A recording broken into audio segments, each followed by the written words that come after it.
જો ભાઈ હવે અંદર ધ્યાન આપો વિદ્યુત ચુંબકીય તરંગોની લાક્ષણિકતામાં આગળ આપણે જોયું કે ભાઈ વિદ્યુત ચુંબકીય તરંગો શૂન્યાવકાશમાંથી પસાર થાય ત્યારે તેની જે ઝડપ છે એ આપણે c બરાબર 1/√μ0 એપ્સિલોન 0 વડે આપી શકાય શૂન્યાવકાશમાં બરાબર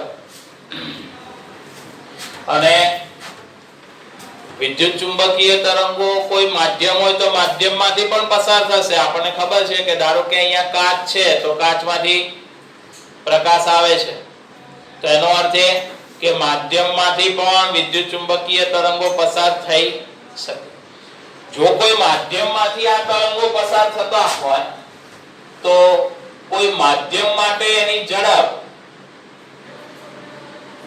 એ v બરાબર 1/√μ એપ્સિલોન વડે આપવી પડે બરાબર કેમ કે શૂન્યાવકાશ હોય ત્યારે પરમિએબિલિટી શૂન્યાવકાશની લીધી પરમિટિવિટી શૂન્યાવકાશની ગણી હતી તો માધ્યમ હોય તો માધ્યમની પરમિએબિલિટી લેવી પડે અને માધ્યમની પરમિટિવિટી ગણવી પડે બરાબર તો તમે આ સૂત્રની મદદથી માધ્યમમાં વિદ્યુત ચુંબકીય તરંગોની ઝડપ આપી શકો બરાબર અને આ બેનો જે ગુણોત્તર મળે છે એને માધ્યમનો વક્રીભવનાંક કહેવાય n વડે દર્શાવાય n બરાબર c બાય આ બેના ગુણોત્તરને શું કહેવાય તે માધ્યમનો શૂન્યાવકાશની સાપેક્ષ વક્રીભવનાંક કહેવાય n બરાબર c બાય v વડે દર્શાવાય આપણી પાસે બંનેના સૂત્રો છે શૂન્યાવકાશમાં ઝડપ માધ્યમમાં ઝડપ અહીંયા મૂકી દઈએ તો શું થઈ જાય epsilon into mu upon epsilon 0 into μ0 અંદર બરાબર પણ એપ્સિલોન અપોન એપ્સિલોન 0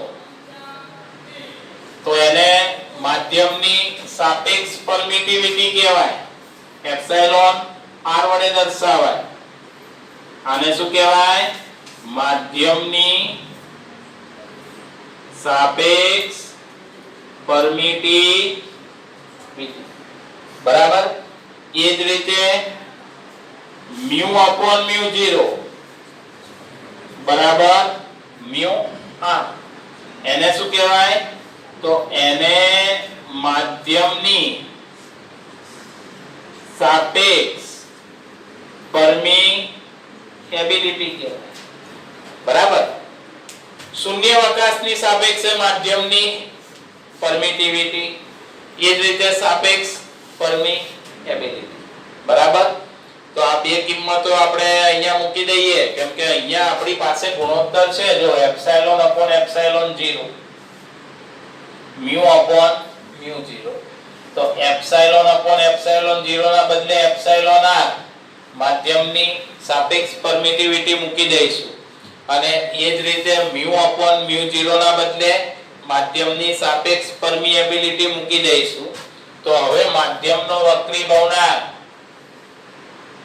n બરાબર શું થઈ જાય √μr ઇન્ટુ એપ્સિલોન r થાય અને આપણે આગળ પહેલા ચેપ્ટરમાં એ બી ભણી ગયા છીએ કે એપ્સિલોન અપોન એપ્સિલોન 0 નો ગુણોત્તર સાપેક્ષ પરમિટિવિટી અથવા માધ્યમનો ડાઇલેક્ટ્રિક અચળાંક k કહેવાય તો એના બદલે માધ્યમનો ડાઇલેક્ટ્રિક અચળાંક k પણ લખી શકાય તો વક્રીભવનાંકનું સૂત્ર n બરાબર √μr ઇન્ટુ k થશે આ એક MCQ છે વક્રીભવનાંક n બરાબર √μr ઇન્ટુ k વડે પણ દર્શાવી શકો જ્યાં μr એ સાપેક્ષ પરમિએબિલિટી છે અને k એ માધ્યમનો ડાઇલેક્ટ્રિક અચળાંક છે બરાબર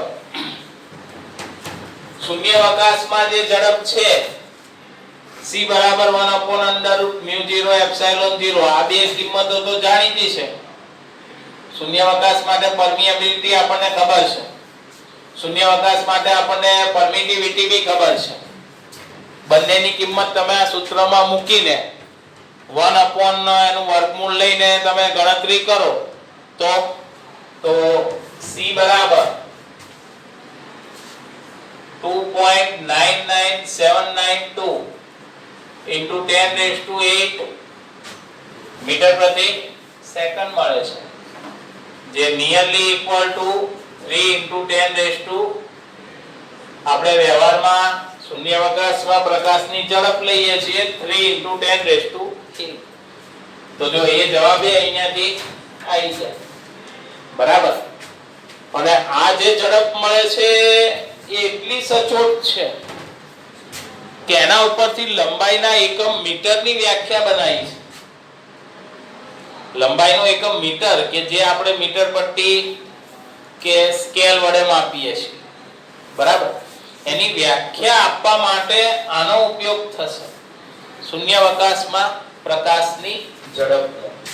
કારણ કે આપણને ખબર છે કે શૂન્યાવકાશમાં પ્રકાશ કે વિદ્યુત ચુંબકીય તરંગો 1 સેકન્ડમાં કેટલું અંતર કાપશે?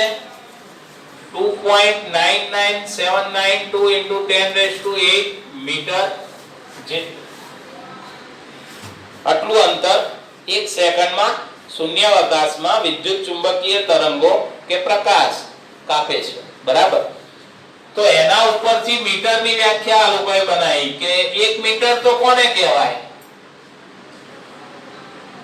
તો 1 મીટર બરાબર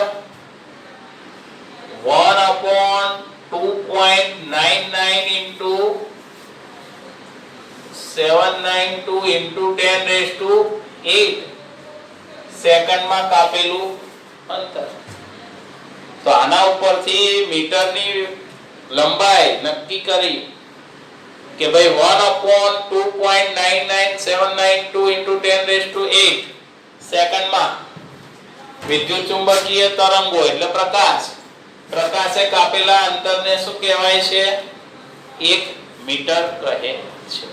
તો 1 મીટર એટલે લંબાઈના એકમની વ્યાખ્યા પણ આના ઉપરથી નક્કી કરવામાં આવે, બરાબર.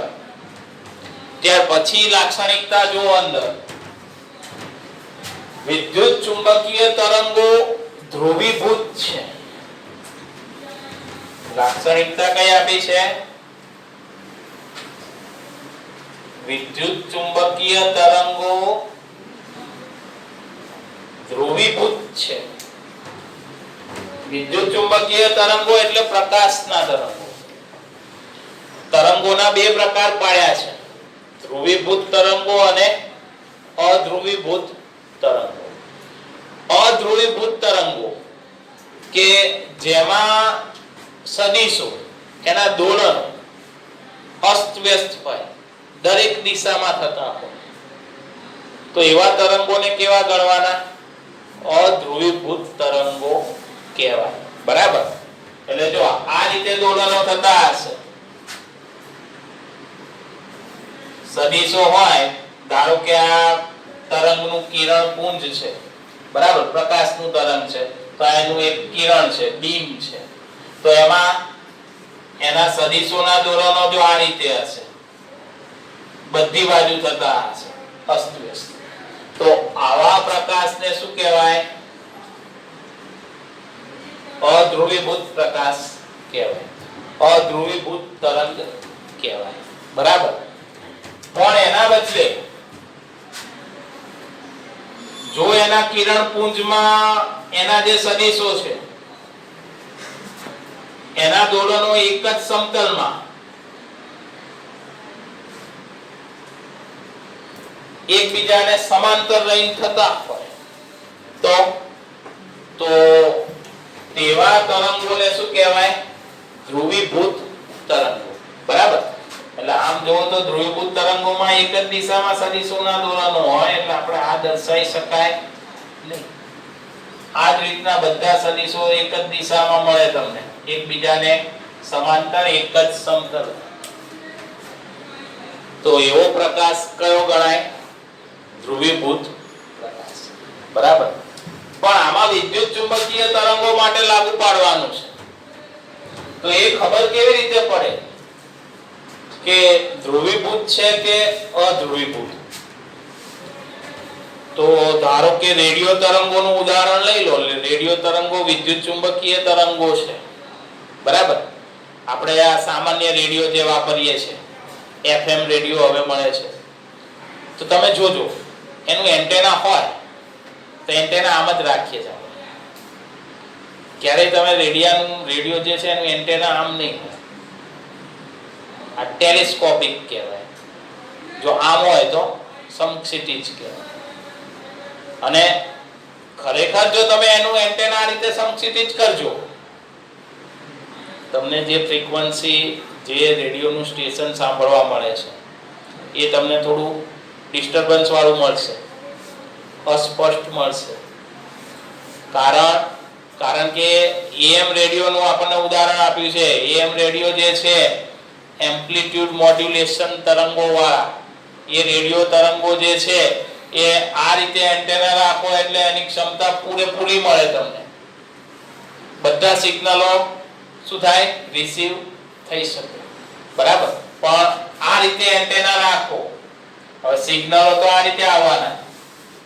તમે એન્ટેના આમ આડું રાખ્યું છે એટલે એન્ટેના દ્વારા જે સિગ્નલો રિસીવ થાય એની ક્ષમતા કેવી હોય? ઓછી.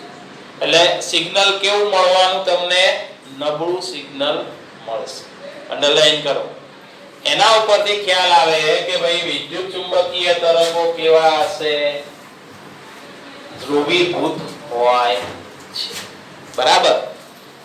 એના પછી એક લાક્ષણિકતા એવી આપી છે કે ભાઈ આ વિદ્યુત ચુંબકીય તરંગો જે છે એ ઊર્જા ધરાવે છે અને આ ઊર્જાને વિકિરણ ઊર્જા કહેવાય. વિદ્યુત ચુંબકીય તરંગો જે ઊર્જા ધરાવે એને શું કહેવાય? વિકિરણ ઊર્જા કહેવાય.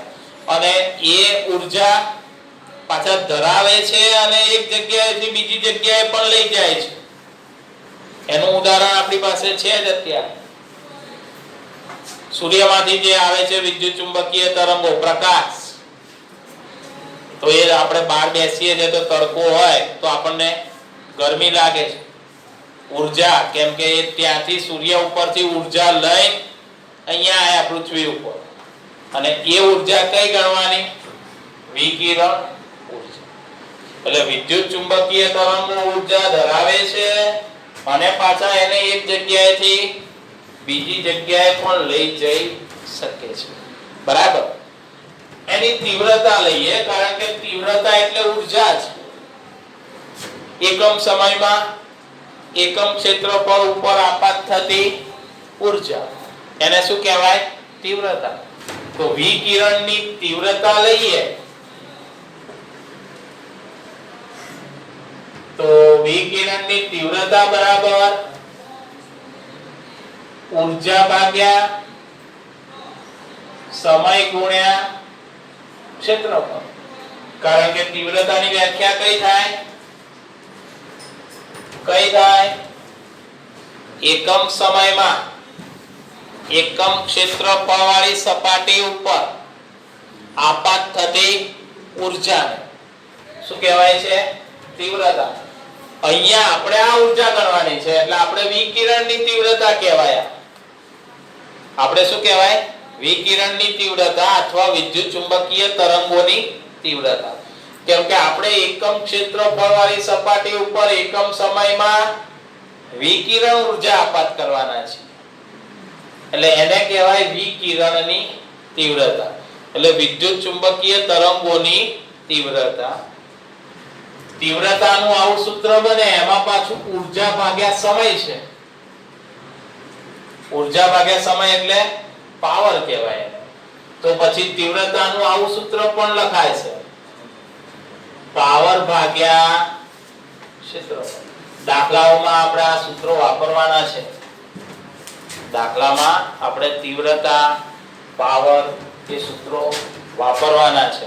પાવર આપ્યો હોય તો પાવરનો એકમ વોટ, ક્ષેત્રફળનો એકમ મીટર સ્ક્વેર. તો તીવ્રતાનો એકમ કયો થાય? વોટ પ્રતિ મીટર સ્ક્વેર. તો વિકિરણની તીવ્રતાનો આપણે એકમ ગણીશું વોટ પ્રતિ મીટર સ્ક્વેર. બરાબર? આ સૂત્રો હવે આપ્યા નથી અંદર. લખી કાઢો ચોપડીમાં સાઈડમાં. તીવ્રતા બરાબર ઊર્જા ભાગ્યા સમય ગુણ્યા ક્ષેત્રફળ, એટલે કે તીવ્રતા બરાબર પાવર ભાગ્યા ક્ષેત્રફળ થશે.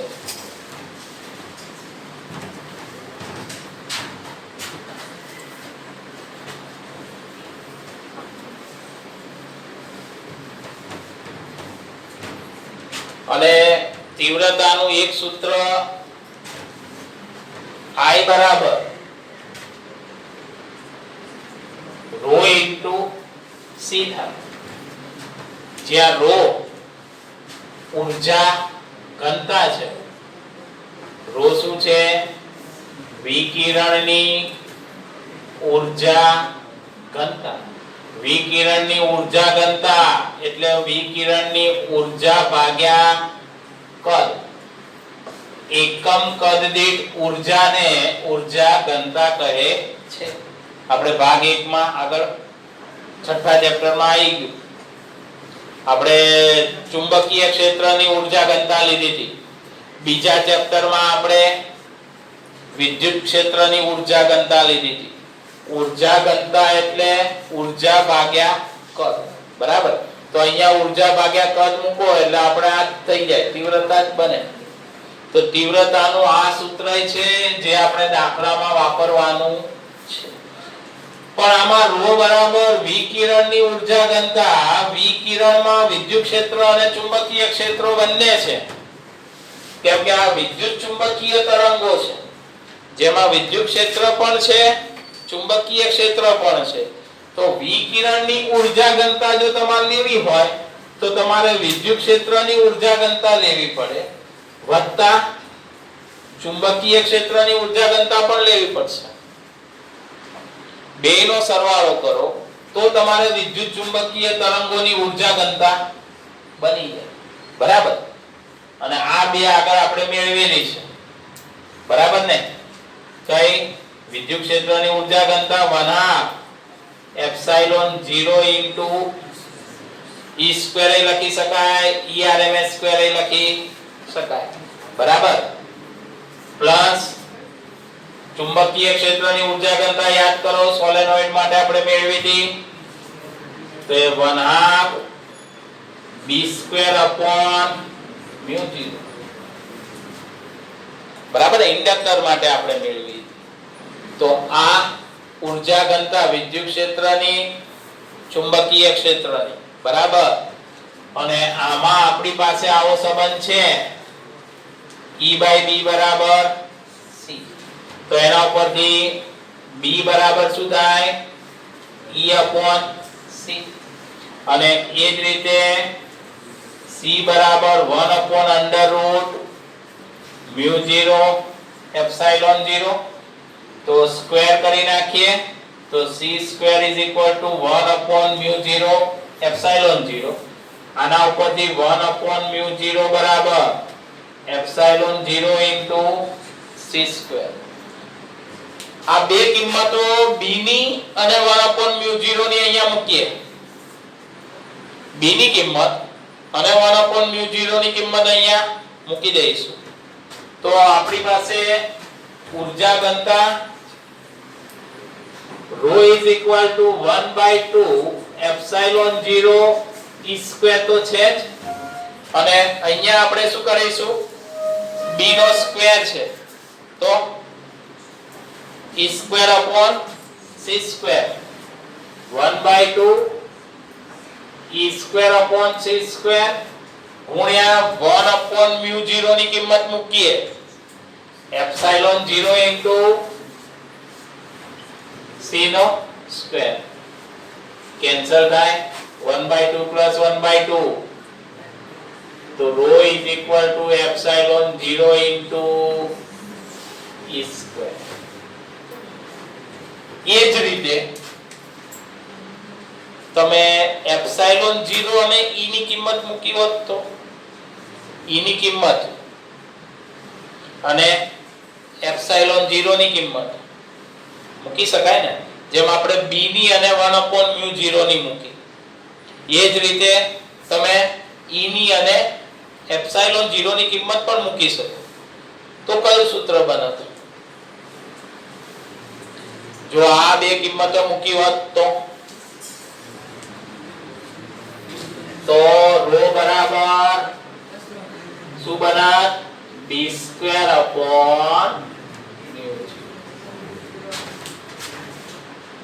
બરાબર. તો રો b²/μ0 થાત. અને તો પછી તીવ્રતાના બે સૂત્રો પાછા બનત. અહીંયા I બરાબર રો * c છે, એટલે I બરાબર એપ્સિલોન 0 e²c. એ જ રીતે I બરાબર b²/μ0 * c. તો આ તીવ્રતાના પાછા બીજા બે સૂત્રો મળશે. અને આ વિદ્યુત ચુંબકીય તરંગોની ઊર્જા ઘનતાનું સમજાયું? બરાબર. ચલો એના પછીની લાક્ષણિકતા લઈએ. તો એના પછીની લાક્ષણિકતા વિદ્યુત ચુંબકીય તરંગોની આપી છે કે વિદ્યુત ચુંબકીય તરંગો કોઈ સપાટી ઉપર આપાત થાય તો એ સપાટીને વેગમાન આપશે, બળ લગાડશે, દબાણ લગાડશે. વિદ્યુત ચુંબકીય તરંગો હોય કોઈ સપાટી ઉપર આપાત થાય તો શું થાય? સપાટીને વેગમાન આપશે, સપાટી ઉપર બળ લગાડશે, સપાટી ઉપર દબાણ લગાડે છે. તો આપણને તો અનુભવાતું નથી. આ પ્રકાશ જે છે એ વિદ્યુત ચુંબકીય તરંગો જ છે ને. તમે બહાર તડકામાં ઊભા રહો છો, તમારા ઉપર પ્રકાશના તરંગો આપાત થાય છે, વિદ્યુત ચુંબકીય તરંગો છે. તો તમને દબાણનો અનુભવ થાય છે, તમારા ઉપર બળ લાગતું હોય એવું તમને લાગે છે. તો આમાં લાક્ષણિકતા તો છે કે દબાણ લગાડે, વેગમાન આપે, બળ લાગે. એનું કારણ છે કે લાગે છે પણ બહુ જ મામૂલી. 7 × 10⁻⁻6 ન્યૂટન પ્રતિ મીટર સ્ક્વેર જેટલું સાવ સામાન્ય બળ લાગશે, દબાણ લાગશે. બરાબર. એટલે 1 મીટર સ્ક્વેર જેટલી સપાટી ઉપર 7 × 10⁻6 ન્યૂટન જેટલું બળ લાગશે. અંડરલાઈન કરો. આ એમસીક્યુ માં આપણે પૂછાશે. બહુ મામૂલી બળ લાગે છે, દબાણ લાગે છે, માટે આપણને અનુભવાતું નથી. બાકી ધારો કે કોઈ સપાટી હોય એના ઉપર u જેટલી ઊર્જા આપાત થાય વિદ્યુત ચુંબકીય તરંગની વિકિરણ ઊર્જા, અને જો એ બધી શોષાઈ જતી હોય તો એ સપાટીને આટલું વેગમાન મળે. કેટલું? p = u/c. યાદ રાખો, જેટલી ઊર્જા આપાત થાય છે બધી શોષાય છે, માટે તમે u/c લખી શકો. નહીતર તમારે અહીંયા સૂત્રમાં શું લખવું પડે? સપાટી દ્વારા શોષાતી ઊર્જા. સમજાયું? વેગમાન બરાબર સપાટી દ્વારા શોષાતી ઊર્જા છેદમાં શૂન્યાવકાશમાં પ્રકાશની ઝડપ. તો અહીંયા આપણે એવું વિચાર્યું કે u જેટલી ઊર્જા આપાત થાય છે અને બધી શોષાય છે, માટે આપણે આ સમીકરણ વાપરી શકીએ. u/c. બરાબર. તો આટલું વેગમાન સપાટીને મળશે. તો કેટલું બળ મળશે?